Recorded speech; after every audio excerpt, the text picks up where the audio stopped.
Samantala, binay rin po ng naglalaki ang alon ng baybayin ng Naik, Cavite. At may live report si Maria Bulaklak Ausente. Maria?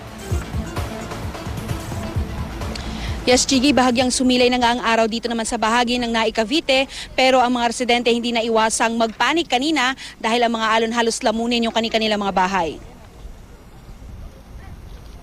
Naabutan namin naghahakot ng mga gamit ang mga residente sa barangay Munting Mapino. Inaabot na kasi ng alon ang kanilang mga bahay at habang naghahakot, tila hinahabol din ang mga tao ng alon.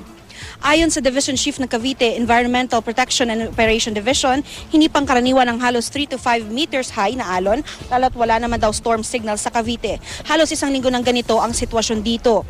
Nasa mahigit 20 malilit na bangka ang nasira, kaya wala nang hanap buhay ang mga mangingisda. Hindi nga pangkaraniwan ito kasi malayo ang bagyo dito, pero ang alon na dumating dito ay napakalalaki.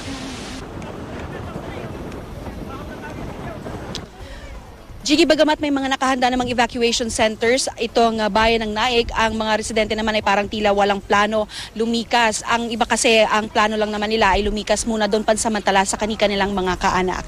Yan munang latest mula dito sa Naik, Cavite. Jiggy? Maraming salamat, Maria Bulaklak Ausente.